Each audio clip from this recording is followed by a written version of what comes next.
quadro No Ritmo das Emoções com o doutor Rogério Silva. Roda, vai.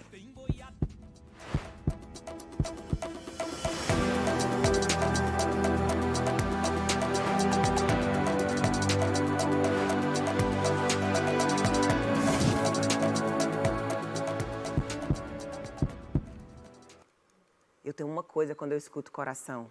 Me traz para o momento presente. Bem-vindo, doutor. Me deixa mais tranquila, mais viva, sabe? Bom dia. Coração é sempre vida. Coração é o centro de tudo, é o centro do ser humano. Embora as pessoas acham que é o cérebro, mas não. É o coração. A gente sente pelo coração? Sem sombra de dúvida. Você já leu O Pequeno Príncipe? Opa! Falando aqui, o essencial não é visto com os olhos, mas é sentido com o coração. Muito bem. O coração, ele é a fonte da vida. A gente falou ali, estava falando ali na cozinha, sobre as emoções, né? Como as emoções adoecem mais que o colesterol alto, porque a gente está preocupado. Vai lá, pega o exame, colesterol tá alto, tenho gordura na circunferência, tenho obesidade. Pressão tá alta. Pressão tá alta. Sou tabagista. E aí a pessoa fica preocupada com isso, tabagista, tá vendo o Santos ali? Mas a pessoa é muito estressada, né? Muito estressada, dorme mal, vive ansiosa, vive no futuro. Isso adoece mais que a doença física mesmo? Sem sombra de dúvida, Gisele. Inclusive, o nosso grupo fez uma pesquisa gigante aqui no Brasil, com quase 500 mil de pessoas, 471 mil pessoas, 8 países. Fizemos uma revisão, chama de revisão sistemática com meta-análise. Nós buscamos os principais estudos ao redor do mundo para avaliar se os problemas emocionais impactam ou aumentam o risco de doença cardíaca. E assim, os resultados, nós já sabíamos que existia em virtude desses estudos, eles nos confirmam algo muito, mas muito preocupante. Por exemplo, esse quadro aqui mostra um dos gráficos do trabalho, onde a depressão, em especial, ela aumenta o risco de desenvolvimento de doença cardiovascular em 85%. O próximo, pode passar o próximo? A depressão, então, é o que ganha, assim, quando a gente fala Sem sombra de dúvida, de problemas emocionais, sem sombra de dúvida. Quando você fala assim, tô com um aperto no peito, né? A gente tem mania de falar isso, porque você sente mesmo aquele aperto no peito. Quem nunca, né, sentiu? Olha, no Brasil hoje, a prevalência de depressão, ela gira em torno de 12% da população brasileira. Então, se você multiplicar isso, são mais de 24 milhões de brasileiros que vivem, ao longo da vida, podem desenvolver depressão. E o mais assustador disso é que, para cada diagnóstico que nós temos de depressão, nós temos um provável diagnóstico de uma pessoa que vive com uma doença, mas não sabe que tem. Ou seja, ao longo da vida, são quase 50 milhões de brasileiros, ou seja, quase um quarto da população brasileira podem conviver com essa doença. E nos nossos estudos, a gente mostrou isso. Por exemplo, a ansiedade aumenta o risco de doença cardiovascular em 18%. E para a gente fazer um comparativo, se a gente pegar, por exemplo, a pressão alta. A pressão alta aumenta o risco de doença cardiovascular em 70%. A obesidade em 31%. O tabagismo em 40%. O colesterol alto em torno de 21%. O sedentarismo também. Lógico que isso varia de estudo para estudo, mas é nessa média. E aí eu tenho os problemas emocionais, em especial a depressão, que ganha, que quando a gente faz análise disso, ela tem um impacto maior, ela adoece mais o coração do que o colesterol, do que o tabagismo, do que o sedentarismo, do que a própria pressão alta. Não tem aqueles astros do rock, um monte de gente aí que vive aquela vida louca. E você fala, como tá vivo ainda, gente? Vai ver, o cara tá feliz, entendeu? Não é depressivo, é uma pessoa alegre. Eu falo pra vocês, tem que sorrir, gente, tirar esse franzido aqui da testa, procurar fazer coisa que gosta, né? Fazer as pazes com a sua vida, porque tá aí, ó, não sei o que eu tô falando. É um doutor cardiologista, pós-graduado em neurociência, que está trazendo aqui para vocês a importância de se viver bem, de fazer as pazes com a sua história, com a sua vida. Não é balela, está comprovado cientificamente. É pesquisa, não sou eu que estou falando. Tá? Gente que estudou. Então, às vezes, você fica preocupado aí, né? Ganhar dinheiro, mudar de carreira, fazer isso, aquilo, e esquece de você. Que é o principal, né, doutor? E o problema é que muita gente acaba olhando assim, para o sedentarismo, para a obesidade, para o colesterol, para a pressão alta e esquece do principal, que é as nossas emoções, que são elas. Porque, Gisele, são as emoções que dão sentido da vida. Sim. São as emoções que fazem com que a gente acorde mais cedo, alegre. São as emoções que ditam o estado que nós podemos estar nesse momento. Então elas, literalmente, nos dão vida. E por isso que hoje, inclusive, a Sociedade Europeia de Cardiologia, a Sociedade Americana de Cardiologia, já considera os problemas emocionais, em especial a depressão, como um fator de risco importante e, na minha opinião, mais importante. Não que a gente deva esquecer o colesterol, a pressão alta, a obesidade, não, muito pelo contrário. Mas nós precisamos também olhar para esse problema como nunca olhamos. Mas a gente tem que mudar a nossa cultura, né? Porque se você chega, sei lá, tá com um aperto no peito, um pronto-socorro, o que eles fazem? Ansiedade. Mede sua pressão, faz não sei o quê, mas se você chega e fala assim, ai, eu tô com ansiedade. Tudo bem, acho que eles vão te auxiliar, porque tem as coisas físicas, né? A ansiedade da batedeira, né? Arritmia, não sei como que é o nome correto, mas dá aquela angústia, aquela falta de ar, mas às vezes não tá no físico, ainda. Né? Mas assim, futuramente, se você não cuida, vai pro físico. Não, sem sombra de dúvida. E tem um psiquiatra que se chama Bessette van der Kolk, que ele traz justamente esse pensamento. E eu concordo muito com isso. Porque ele fala assim, muitas vezes a gente acha que os problemas emocionais, eles estão apenas na nossa mente. Mas ele traz essa visão que, na verdade, tudo está armazenado no nosso corpo. Não é só na nossa mente, também está no nosso corpo. Inclusive, eu vou estar publicando em breve um livro, onde o título do livro diz o seguinte, a dor que os exames não mostram. Por quê? A grande maioria dos pacientes, 90% vão nos consultórios de cardiologia, com queixas cardiovasculares. Não que essas queixas não existam, elas existem. E muitas vezes os exames não encontram nada. E aí a pessoa fala assim, mas meu Deus do céu, eu não tenho nada. E às vezes o médico desavisado fala assim, não, isso é coisa da sua cabeça. Aí pronto, piora tudo. Foi por isso que você foi estudar, pesquisar? Foi justamente por isso. Tô agoniado, entendeu? Quero que resolva as coisas, foi por isso? Sim, tivemos acontecimentos na família, eu tive pessoas próximas a mim que desenvolveu insuficiência cardíaca, que é o coraçãozinho muito fraco. Sim. E eu, como cardiologista, eu pesquisei tudo, absolutamente tudo, para entender o que estava acontecendo com ele. E nós não conseguimos identificar uma causa. E aí? E o único problema que ele tinha era a depressão. Então, tudo começou com isso. Esse era um case? Esse era um case.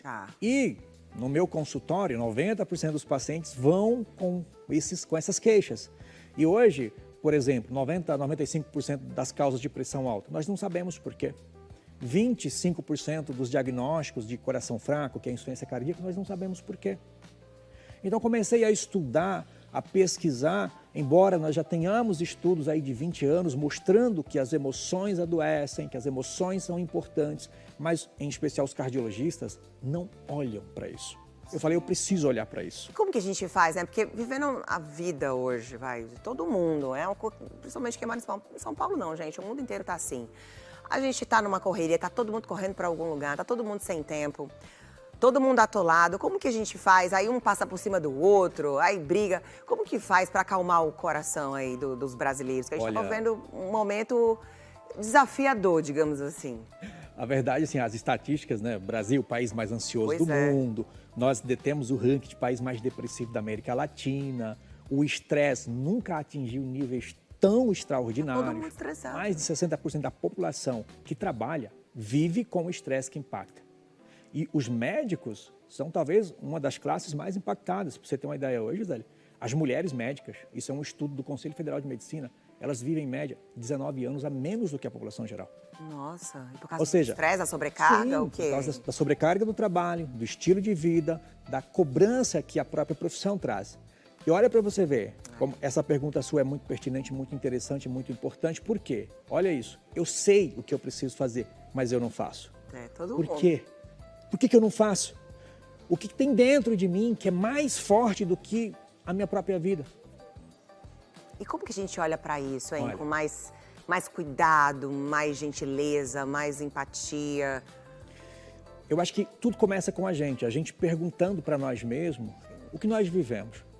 Porque quem nós somos hoje, a identidade que nós temos, o caráter que nós temos e as doenças que nós temos, elas estão, na grande maioria das vezes, a resposta para tudo isso está na nossa história, nas experiências que vivemos ao longo da vida.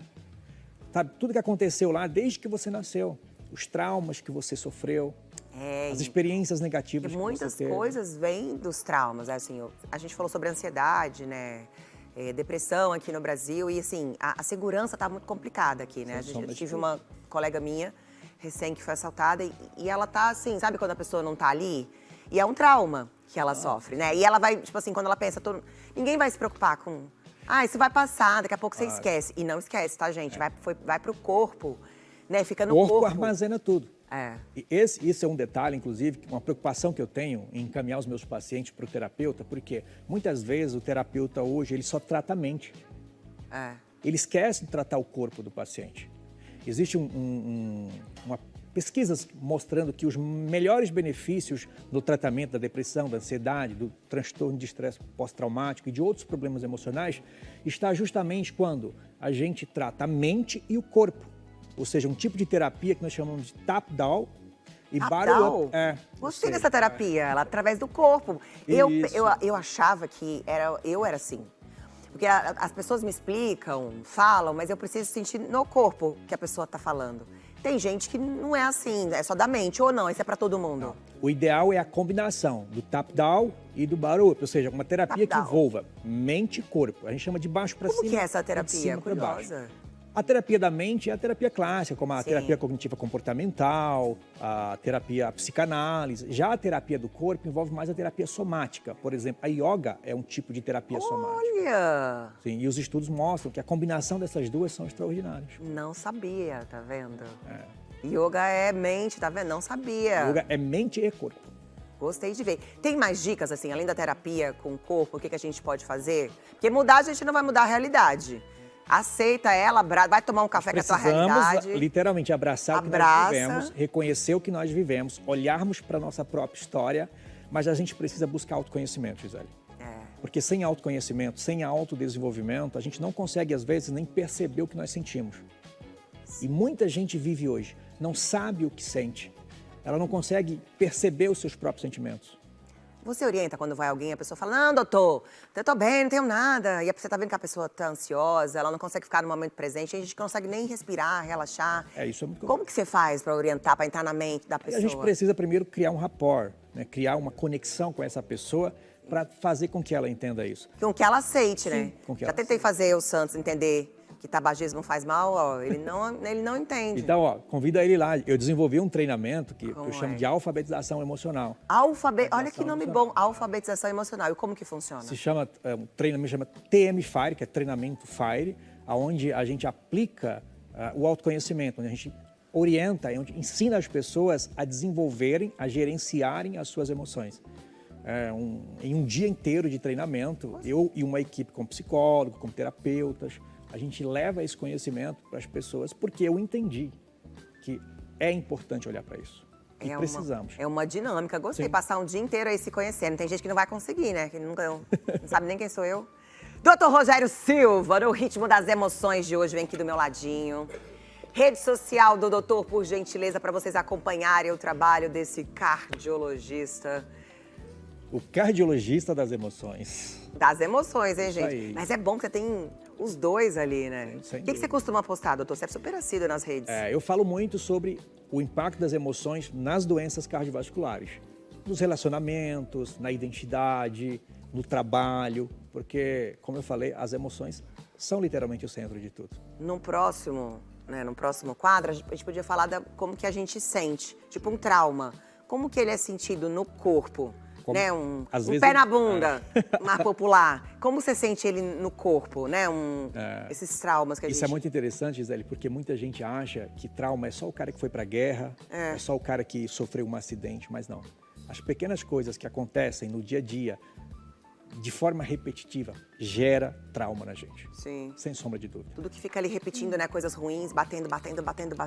Aí a gente acha que acostumou, não acostumou nada. A gente não foi feito pra acostumar com coisa ruim, não é isso, doutor? Não, nunca vamos nos acostumar com o que é ruim. Obrigada, viu? Tchau, prazer.